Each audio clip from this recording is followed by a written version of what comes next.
You guys, could we ask you a quick favor? Would you take just about 5 seconds to rate, review, and subscribe? Doesn't take much time, but it means a lot and helps other parents find their way to what we hope is some helpful content.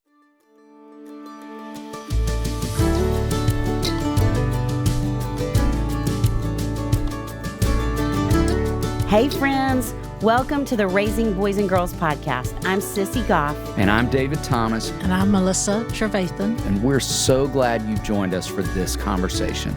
Let's dive in.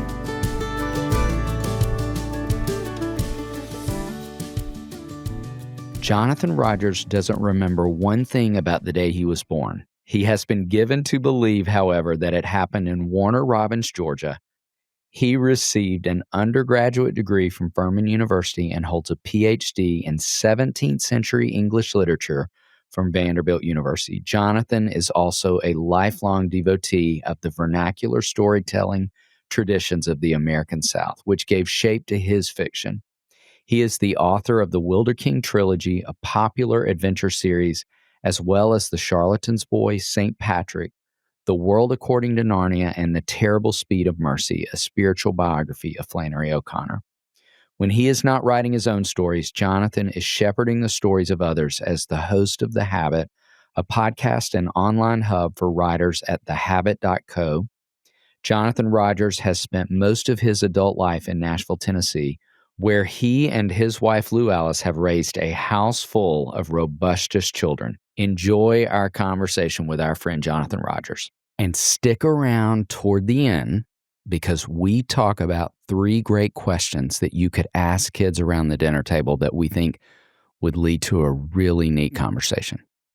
Well, Jonathan, we have loved and respected and recommended your work for so many years in so many different ways. And we'd love to start off by talking a little bit about your journey, about your family, and how you found your way to the work you're doing. Oh, great. And by the way, I've recommended your work for a long time, too. We love what y'all do here so much, and your books and all that. This building has been a very special place. And I just loved, I got here early and was sitting in the waiting room, and it was just so fun to see the families and just thinking about what good work is happening here. So thanks for what y'all do. My family, I am married to a woman named Lou Alice, who y'all know, and delightful. She is. Man. Yeah, and absolutely. And so we have 6 kids who range in age from 29 down to 20, and so everybody's in their 20s. It's a really fun time to have kids, and I guess one thing we reflect on a lot is it's not like you've got them till they're 18 and then you oh well, if you're not whatever you hadn't done by 18 you're not going to get to do. We get to really interact with them a lot, and it's really fun having adult kids. We love it. Agree. Yeah. And so we've been in Nashville. We've met our life in Nashville. Came here in 91 to go to Vanderbilt to the PhD program, and got a degree in 17th century poetry. So I was an academic first. And then by the time I was finished with my PhD, we were kind of like, I don't know. The academic life, maybe that's not for me and for us. And poor Lou Alice, she thought she was, she's kind of picturing living in college towns and, whatever. But she's, has been great in being supportive of my work as a writer who's not an academic. And so, I kind of made the switch from academic, obviously you're doing a lot of writing and that kind of thing when you're an academic, but somewhere along the line, I kind of realized I wanted to write for a wider audience than an academic audience. I mean, it's fine to write essays about John Milton, but there's just a limit to how many people benefit from that. Yeah. And so we, I wrote the Wilderking books in the early 2000s, and Wow. I've always been aware that I had a dual calling between writing and teaching, and I just assumed that meant teaching in a college setting or high school or whatever, in the classroom. And And then I started, 2015, somewhere along in there, we wanted to go to the Grand Canyon. And so I taught an online class to adults. And I mean, at the time, I didn't even really believe in online teaching. That was so early. You were a pioneer. Yeah, right. I had my doubts about it. And at the end of the class, one of the people who took it said, "Hey, I just got out of an abusive marriage, and my husband kind of took my voice away, and I felt like I was getting it back from this class." And I thought, I taught this class for mercenary reasons, but that interaction made me say, well, maybe this is closer to my calling than I thought it was. Mm. And I don't get anything that impactful every time I teach a class, but I thought it was providential that I got it the first time I taught a class because it made me keep going. And so, that developed into I spend a lot of my time teaching writing to adults through the Habit membership and my classes I do in that. And so I, between, writing my own stuff and helping other people get their stuff written, it's all around writing. And, but the truth is when grownups take a writing class, there's always a reason. And really good things come out of helping grownups write. And, of course, I love kids and helping them write and helping young people write. But also when somebody's being forced to take freshman English, it's a very different experience from somebody who maybe is newly widowed or is newly empty nesting. I mean, people are often in transition when they take my when they join my membership or take one of my classes. And so it's really a neat way to reach out to people. Well, and the curiosity that's there in those seasons of life that I wasn't very curious my freshman year of college. I know. Certainly. I love not giving people grades, giving people feedback, but not giving them grades. Because, in an academic setting, you read the paper, you say, okay, that's a C. Now I'm going to make some comments on that justify, why this is a C. And then the kid sees skips over the feedback to see the grade. Right. And so, anyway, that's part of my journey. That's cool. Well, and we're going to come back to teaching writing in a few minutes because we want you to talk more about that. But first to say the three of us share a passion for kids being readers. And you have written some amazing books for young readers. And thank you. Would you talk about those more? And also just how would you encourage parents who are listening to raise readers? Yeah. Well, let's start with the raising readers. Sometimes parents want their kids to be readers and they're not readers themselves. Like dropping your kid off at Sunday school and then going and getting coffee, And I don't know if you can really raise readers. You might, because some, kids like what they like and some kids like to read. But I think it's so important to create a culture around reading. With a lot of read alouds and just setting the expectation that this is kind of what we do in this family. And I'd be interested to know what y'all, if y'all have anything to say about this. I'm very skeptical of any scheme whereby you say, if you read a book, I'll give you some money. If you read a book, you can have some screen time. Because whenever anything that's a means toward an end, almost by definition, the end is the more important thing. And so if I'm saying you can earn some screen time by just, sitting down and making yourself read, what I'm communicating is the screen time is the real special thing. Yeah. And so, you got to slide through this. And I've got my doubts about producing readers that way.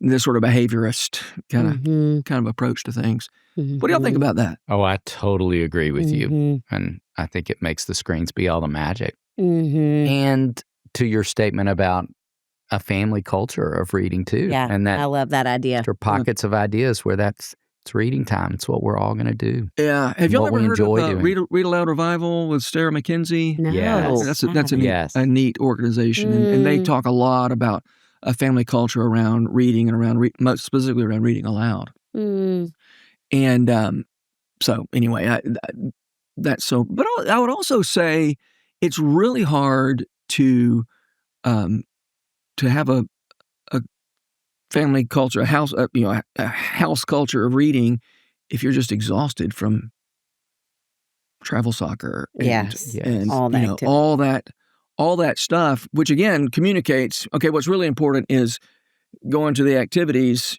mom and dad getting themselves worn out, driving you around and being too tired we've devoted our energy to getting you on these activities, and now we're not gonna. And reading's we're the too bottom tired of for our reading, list. so get on your iPad and knock yourself out because I'm too tired to deal with you.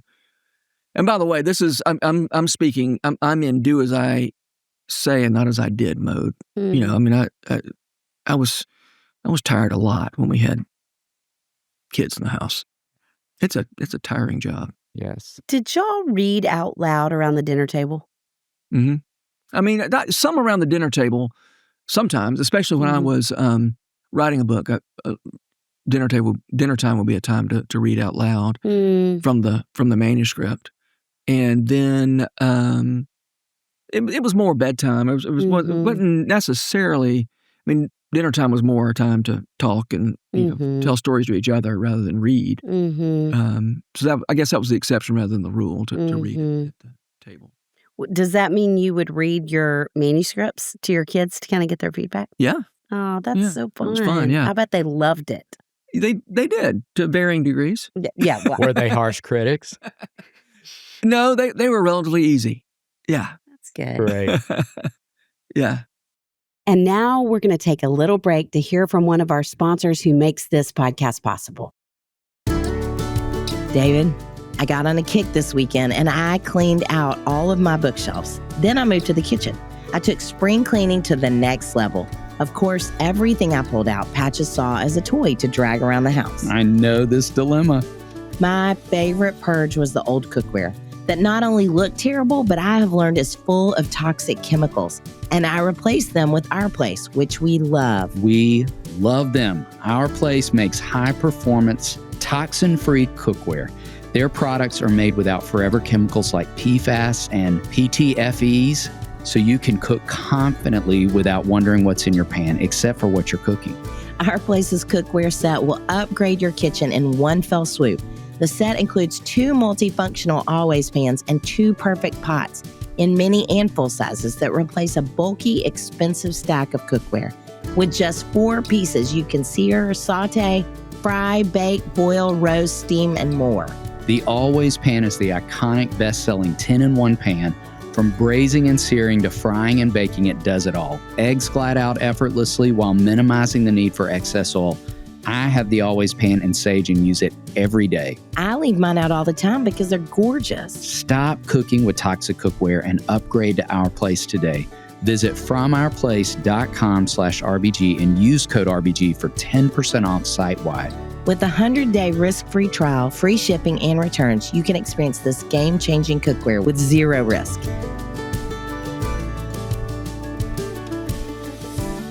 Sissy, I was on a walk with June recently and met a mom with twin 3-year-old boys. June tried to get in the stroller with them because her dream is to become a triplet and live in a family with a lot of toddlers. But that sweet mom does not need twin boys and a 9-month-old puppy. No, twin boys is like having a litter of puppies already. I told her I remember those days and being so tired I couldn't remember if I'd showered until I noticed I smelled bad. Well, I hope you told her about one of our sponsors. Needed helps all of us feel more energy, mental clarity, and resilient through products we've come to know and love.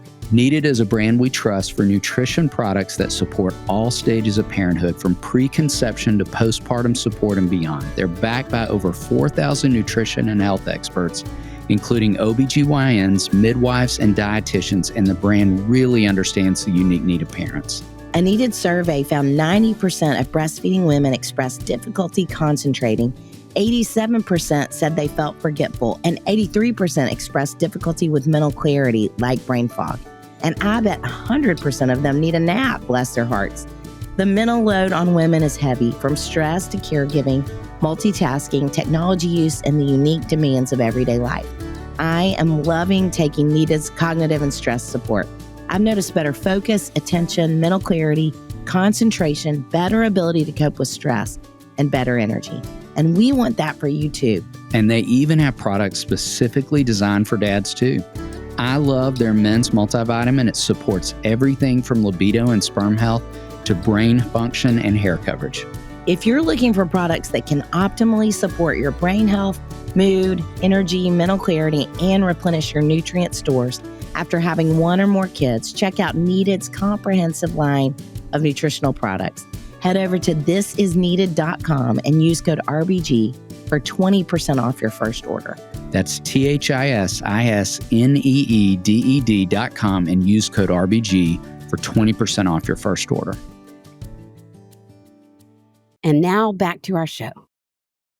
Well, you mentioned the Wilderking series, which Yeah. is something we have recommended so much over the years. Yeah. And we would love, I know you're celebrating an anniversary That's with that. right. Will you talk about that? And will you talk about those books and what you really hope for kids and grownups to gain from them? Yeah, I'd love to. So 20th anniversary. Wow. Yeah. It's incredible. I know it really is amazing. Those books have been around 20 years. And there are people who read them as children who are now reading them for their. So fun. I guess if you were an older kid, when they came out, you could have kind of somebody on the young end now. So I do hear from people every now and then who said, I read them as a child. Now I'm reading them with my kids, which is really amazing. And so this new edition is from Rabbit Room Press, and hardback.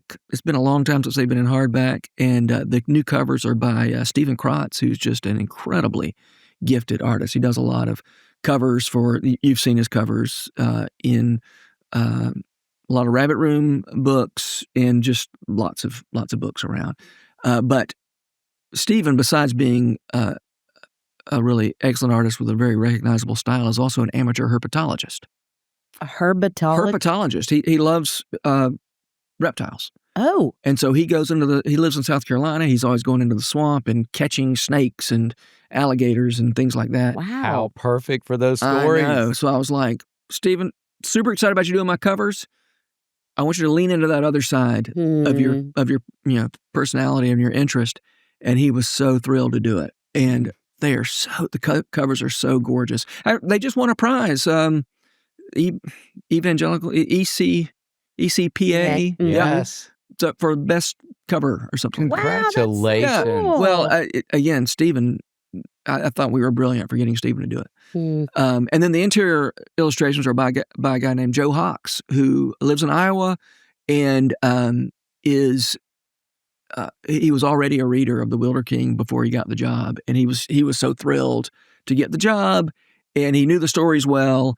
And he really got the stories and did an incredible job on the illustrations. Super excited about just the package. And then I discovered some new Fiji songs and riddles and some Fiji love poetry. The Fijis being the wild swamp people in the stories. So anyway, so that's the 20th anniversary we're excited about. You asked where I kind of what's the story, what I hope people get out of it. The story really started. I started sort of cogitating on this story when I read Leap Over a Wall by Eugene Peterson. That's not true. There were some sermons by Eugene Peterson that became the book Leap Over a Wall, which is about the life of David.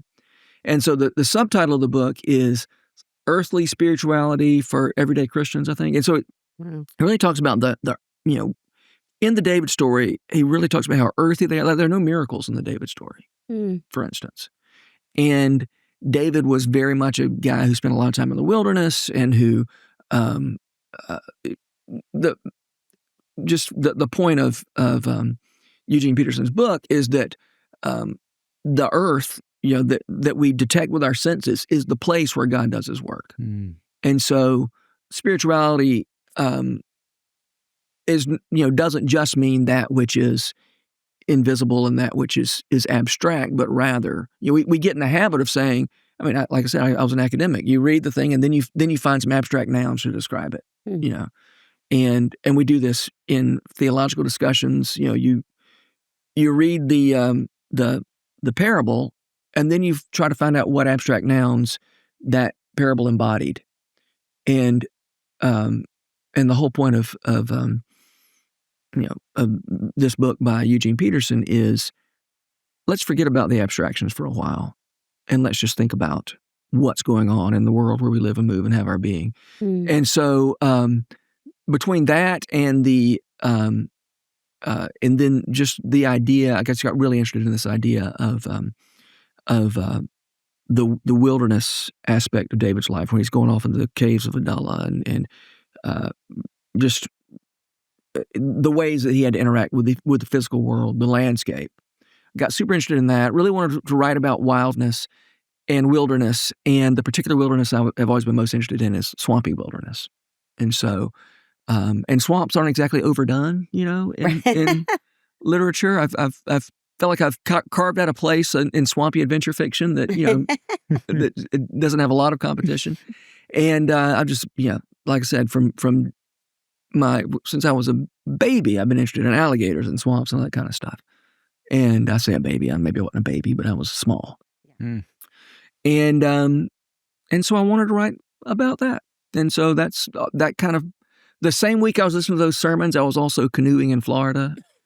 And I just decided, I think I know what I'm going to write about. And that's, and then, another, speaking of the David story, I was always I got super interested in the idea of what's it like to know you have this sort of destiny, right? When David finds out he's going to be king, he's got decades to go, and he has to live in that in-betweenness, which is exactly what it's like to be a 12-year-old. I can't even drive a car. People are telling me I've got, God has plans for me. I don't know how I'm going to live those plans because I'm still living at home. And so that in-betweenness is a lot of what that story is about. And then also just the idea of, again, in David's life and also in the life of Aiden, the protagonist of the Wilderking stories, what's it like? How do you manage when the grown-ups in your life have been telling you, they're the ones who taught you, for instance, to have faith in God, and yet they're not living that way? What am I supposed to do as a child? And so, David and young Aiden in the Wilderking stories has been told, God loves us. God has a plan for us. He's not going to let us be crushed. And yet, when the giant shows up, the grown-ups who taught him that are afraid they're going to be crushed. And the boy has to decide what he's going to do about that. He's been taught, presumably to be loyal to his king, and yet his king is not loyal to him. What does he do about that? And so that was a fertile field for storytelling. Thank you for being faithful to those stories. Yes. You know this. I'm just going to tell you again. I have recommended those books to boys and parents of boys more times than I could count. Jonathan, I love those stories. Well, thank you. Love reading them with my own boys. Love hearing boys over the years come into my office and talk about how much they love them. That's and fun. Thank you for to be able that. to talk about the man behind those stories is fun too. So grateful great. you wrote those stories long ago. And you mentioned in telling that story, the rabbit room, and we want to talk a little bit because we love the rabbit room. So for folks who are not familiar, will you just talk about what that is and your involvement? Yeah, the rabbit room is famously hard to describe, but I'll do what I can.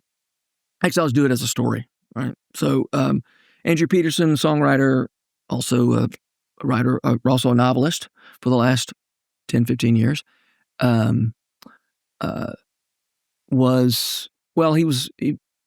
he was in England, went to the Eagle and Child pub where, Tolkien and Lewis and the Inklings hung out. And he was reflecting on their life together, the friendship, the way that friendship was a creative force in their world. They met in a room in the back called the Rabbit Room, and he got to reflecting on the fact that, he had a lot of creative friends who didn't have a lot of occasion. I mean, especially when your friends are touring musicians, it's really hard for them to get together. And that was his a lot of his creative friends were touring musicians, and he was a touring musician, and so he's always looking for opportunities to connect. And so he sort of started this. It was a blog he called The Rabbit Room, and invited some of his friends who were songwriters and writers, and a preacher or two, and a visual artist or two, and said, we're just going to do this group blog I think originally he wanted to do a coffee shop, and then realized quickly that what a mistake that would be. The blog would be easier. And so we had this group blog, and we just sort of took turns posting on the blog and about whatever we felt like writing about. Often, typically the arts and faith. And then it sort of grew from there. And it was a little bit like, I think of it in terms of these conversations that were kind of going on already between friends, then inviting other people into the conversation. And so something that gets said a lot around the Rabbit Room is art nourishes community, community nourishes art. Mm. And if I were making up the slogan, I think I would say friendship nourishes art and art nourishes friendship. Because, community can mean a lot of different things, but I love the idea of friendship as a creative force. Anyway, the blog became a blog and a conference, and then a blog, a conference, and a publishing house. And we do once a month a writer's round at Northwind Manor, which is the building, the venue that the Rabbit Room was built. And there's Rabbit Room Theater. So just kind of the arts and faith and community. And so things like an active Facebook group where people kind of connect. And so it's just been a really neat thing to see. And I have to say, I think I would have gotten out of the business a long time ago if it hadn't been for the Rabbit Room. Wow. Yeah, I guess I didn't have a strong sense of really how creative work worked. I didn't have any model except, a sort of self-absorbed kind of, I'm doing this to get, attention, or I should, I knew that's not what art was really about, except that I had I didn't know, there was kind of the marketing side of things that was a little gross to me. And there was the self-absorption that I'm not accusing anybody else. I'm saying I was pretty self-absorbed and I didn't have any good ways to get out of it. And then as I started hanging out with these people who were artists of various kinds and also people of faith, and when there wasn't a marketing arm, it was from a sort of business perspective, the Rabbit Room was the dumbest plan anybody's ever had. And it's gotten a little more sophisticated now, but for a long time there, it was like, we're spending a whole lot of time doing this, and it's not because we're hoping to, but we're not succeeding in selling more books. I'll say that. We might have been hoping to. I can't speak to anybody's hopes, but yeah. So that's the Rabbit Room. Friendship, art, faith. Great. I so love everything you all do, and I feel like when I see the Rabbit Room on anything now, I kind of perk up and I tell you what, curious. It's not a huge audience, but it's an incredibly loyal audience. And so I've been very blessed for a long time that whenever I started something new, I knew I'd have that crowd behind it. And so it's been really, really cool to have been a part of that from the very beginning. It started in 2007 and I was, part of that from the beginning. Wow. So that was really cool. Well, you have a book called The World According to Narnia. Speaking of Lewis a minute ago. Yeah. Would love to hear about a favorite discovery you made doing the research for that book. Okay. This is not, probably not what you're looking for. I don't care. We just want to hear your thoughts. To go anywhere you want to go. I was so interested in the way C.S. Lewis took his fan mail seriously, and especially his fan mail from children. And every now and then somebody will say to me, "Hey, when I was a kid, I sent you a letter," and I'm always cringing, like, I hope I wrote you back, because a lot of times I didn't. And thankfully, the people who say that to me, it's because I did write them back, and the people I didn't write back, I guess, don't say anything. But anyway, Lewis spent a lot of time in the afternoons writing letters back to people who had written him, and he really took the people seriously.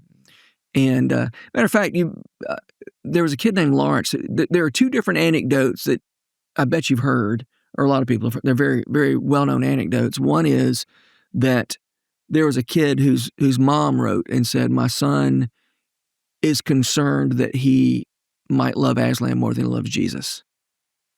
And C.S. Lewis wrote back, "Hey, he can't really it's not possible because he loves Aslan for doing the things that Jesus actually did. And it's a really sweet story. And it was a kid named Lawrence, the boy who had been concerned. I think it was his mom who wrote. But then it was the same kid, Lawrence, who wrote the note to C.S. Lewis that said, hey, what order should we be reading these in? My mom says publication order, but I think it should be this other order. And Lewis wrote back and said, you're right, Lawrence, that's the way to read them. And then so now HarperCollins, when they got the American rights, that's the way they published them, and it's caused a controversy ever since. And I just thought it was fun that it was the same kid for both of those anecdotes. Yes. Well, for anyone who's listening, which way did he say to read them? Was right. Well, okay.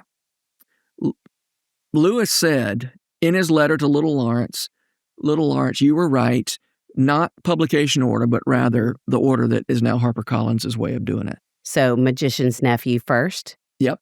Okay. Yep. That's what he said. Mm-hmm. I still don't believe him. Because I think it was a nice affirming the child. Man affirming the child. I don't think he really meant that. And okay. And so I still greatly prefer publication order. Okay, good to know. Yeah. So As good someone to who know. has done a deep dive That's with right. research. Yeah. All right. You mentioned along the way the habit, Yeah. and we want to go back to that. Yeah. What encouragement would you give for anyone who wants to be a writer? Probably the most common answer to that question is be a reader, which I think is sort of like saying, giving a teenage boy the advice to make sure you eat 3 meals a day and maybe some snacks. Like people who want to write are typically readers. If you're not a reader and you want to write, then read. But assuming you do read, I think it's so important just to pay attention to the world around you and remember that writing is not work that mostly happens inside your head. I think we think of writing as a cerebral activity. It comes out through your hand and the typing or in the writing or whatever, but it really happens up here. And I think it's so important for writers to turn their vision outward and look at the world outside and then give an account of what you've seen. I remember being a young man wanting to be a writer more than I wanted to write, if that makes sense. Mm-hmm. Yes. And I found a journal from that era, and it is not pretty. Because it's me trying to talk smart, it's me trying to be philosophical, theological, or whatever. And you wouldn't even know that I was actually walking around in a body and that I had friends and that I ate stuff. And you know what? I would be much more interested if that journal was not a 20-year-old trying to sound smart, and instead it was, here's who I hung out with today. And I would love to have a record of what my life actually looked like instead of, I'm sorry, 20-year-olds don't have that much interesting philosophically to say. But I mean, my friend Ted and I went out for pizza in that era when I was writing that so-called journal, and we didn't realize we just hadn't paid attention to the fact that it was Valentine's Day, and they brought us a heart-shaped pizza. That's what should be in the journal. Yes. Right? Not the abstractions that I was writing about. And so that's it. That's my number one advice to writers is to be engaged in the world around you and then just give an account of it. And worry about the if you believe that the world is shot through with meaning, it's sort of an act of faith just to give an account of what you've seen and trust that the meaning is going to make its way out. And Beautiful. So there's my first advice, my main. Good advice. That is great advice. Thank you. And now a quick break to hear from one of our incredible sponsors who make the podcast available. David, I have a health quiz for you. Uh-oh. I usually fail most math and health quizzes. Hang in there. Do you know what is the second largest organ in your body, responsible for over 500 functions? The brain, and mine is operating at less than 20% most days. Mine too, but it's not the brain. It's the liver. Over 30% of Americans have a sluggish liver. a problem that often goes undetected until the very last minute. Dose is on a mission to educate us all on why it's so important to maintain your liver health and has created an incredible product to help you do just that. Dose for Your Liver was formulated to cleanse your liver of unwanted elements, aid digestion, and maintain your body's filter. The liver acts as your body's filter, flushing out unwanted elements and breaking down what you consume into essential nutrients. Can it break down queso into something essential? I don't know about that, but I do know that if you stick with Dose, you will feel the incredible benefits over time. More energy, better digestion, reduced bloating, healthier liver enzyme function, reduction in brain fog, and better sleep. Save 30% on your first month of subscription by going to dosedaily.co/RBG or entering RBG at checkout. That's dosedaily.co/RBG for 30% off your first month subscription. And now back to the show. Well, let's shift a little to kids. And will you talk about the power of creativity for kids and how do we cultivate it? Okay, I'd love to. I think imagination. You asked about creativity. I'm going to start with imagination. Right. Yeah. We tend to think of imagination as the ability to make up stuff that's not actually there, and that is part of it. But I think it's also really helpful to remember that imagination involves the power to see that there are things that are truer than the things we see with our eyeballs. And so the world is constantly telling us stories about who we are, about how the world works, and the rich get richer, and the might makes right, and all these stories that the world is telling us, and they're pretty believable. When you see the schoolyard bully steamrolling the smaller person, it's hard not to believe that might makes right. And imagination is a very close related to faith, I think, insofar as it's a way of seeing through the world to something that's truer than what seems to be true. And then I tend to think of creativity as just a way of giving voice to those truer stories, and which, by the way, it's not just the arts. I mean, when you make a meal for people you love or for people that you want to serve, that's telling a story that's McDonald's is also telling a story. And and so gardening, beekeeping, there's all kinds of creative endeavors besides artistic endeavors. And so I think it's so important to again give our kids the equipment to see things that are truer than what the world is telling them. And so that's imagination, that's creativity. And again, we touched on this when we were talking about reading. I think a big way you do it is by being creative your own self. And in the Habit membership, I have a lot of mothers in that group, and I end up having to talk to them a good bit about taking care of kids is part of your calling, but that's not your whole calling. And part of your calling to serve those kids is to say, hey kids, I don't exist just to clean up your messes. And so I think, I hate to put it in these terms, but I will for the moment. It's really good for the kids to see their parents, saying, hey, go play Legos because I'm painting right now. And, if y'all want some clean dishes, go wash some dishes because I'm busy making something right now. And I think that's really valuable for kids. But I even hate to put it in those terms because it's valuable. Right. Yes. And it's valuable for kids to see their parents doing important things. Yes. And whatever their parents are doing, kids know is important. And so I think it's really helpful for kids to know that, nobody says, you know what I love? You know what I love about my childhood? The dishes were washed. That's not.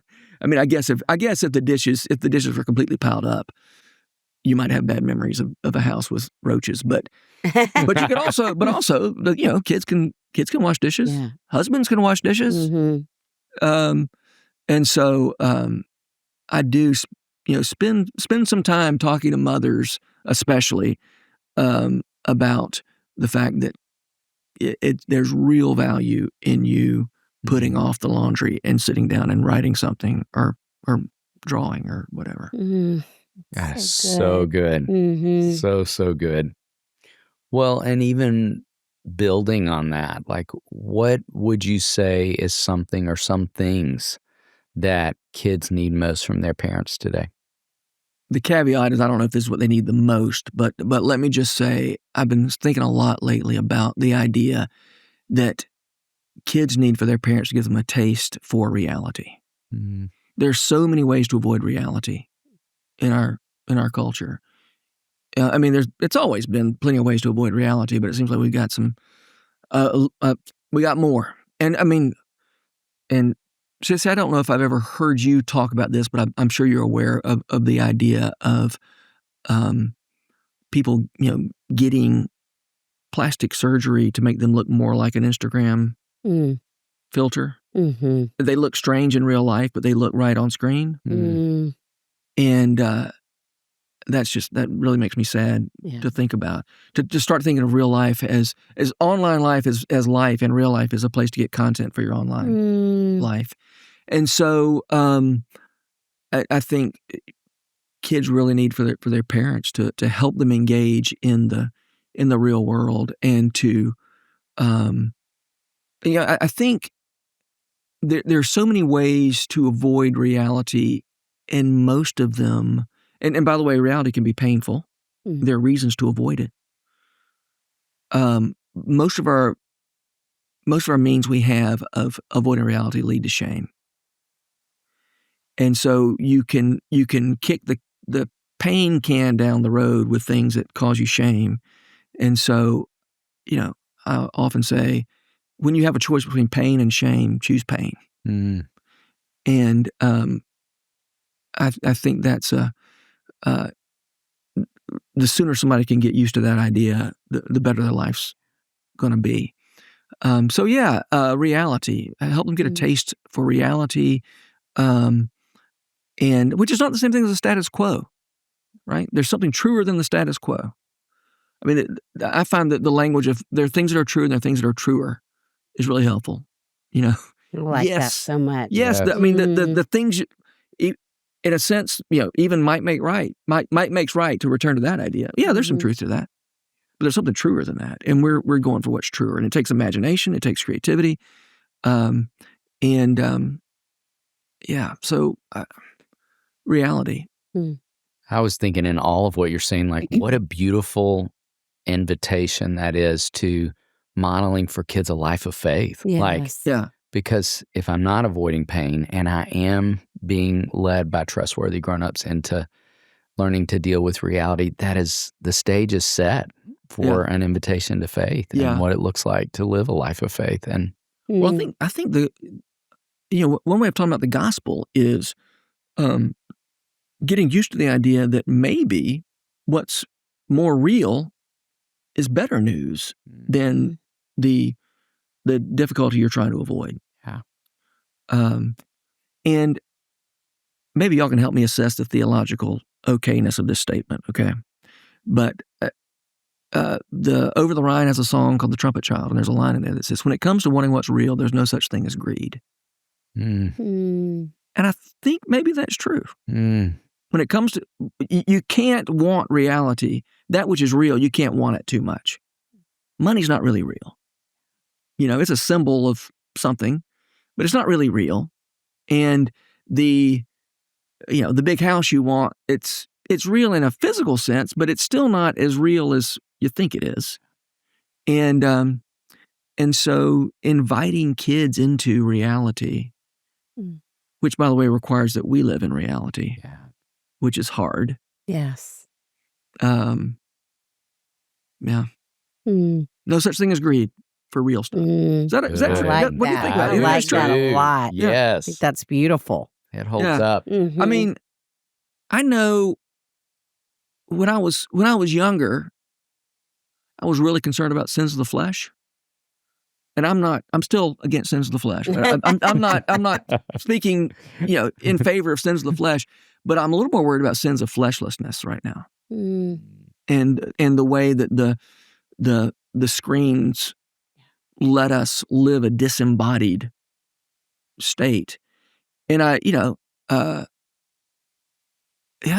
think we need to help kids live in their bodies on the earth with their feet on the ground. And so that's one thing kids need from their parents. So good. Thank you.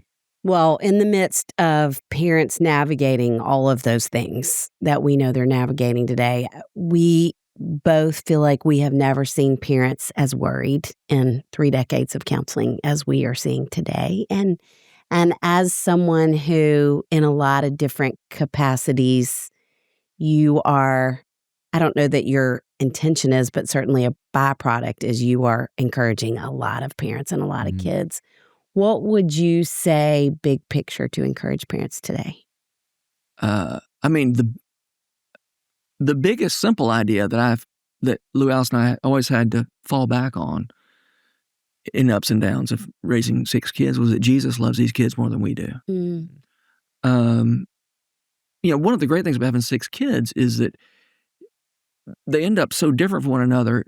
You realize, this is not up to me, how these kids turn out. Yes. I mean, there are certainly some ways I can put so much anxiety on them that I can kind of warp them a little bit. We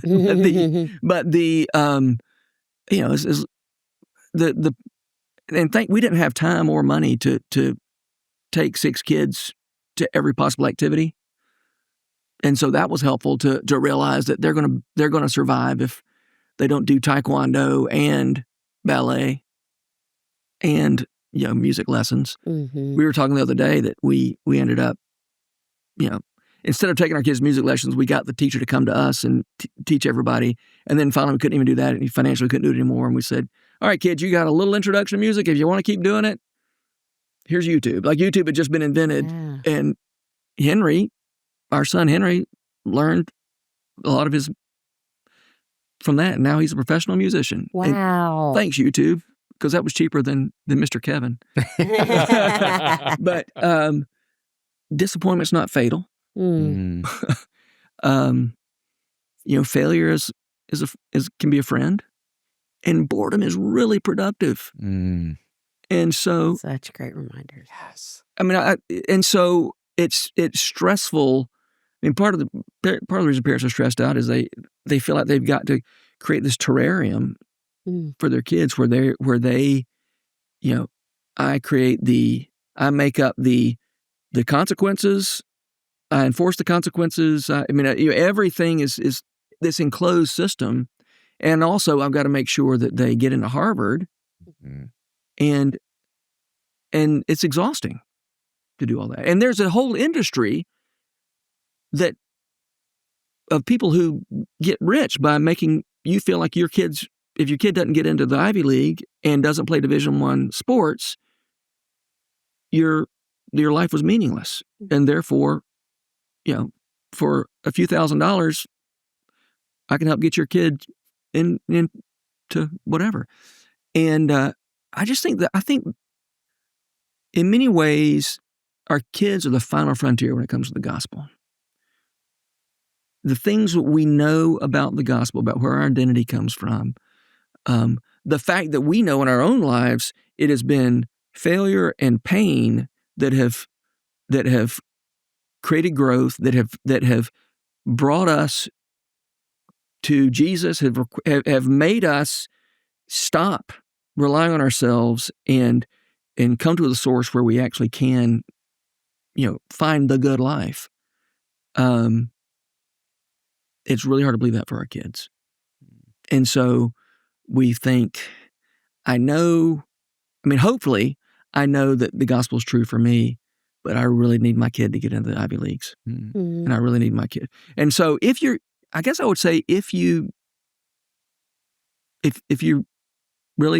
your kids have to go to the best college possible, and you think it's really, really important for them to be a Division I athlete, prepare to be exhausted. And also prepare to probably be disappointed because most kids who are qualified to get into the Ivy Leagues don't get into the Ivy Leagues. That is certainly And true. most of the kids who are really good athletes still don't get to play for Alabama. And but if you can rest a little bit, you can say, Jesus loves these kids, and I want to invite them into a good life.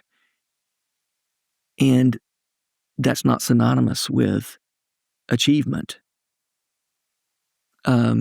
Maybe you can be a little less exhausted. But it's a hard job raising kids. Yes, it is.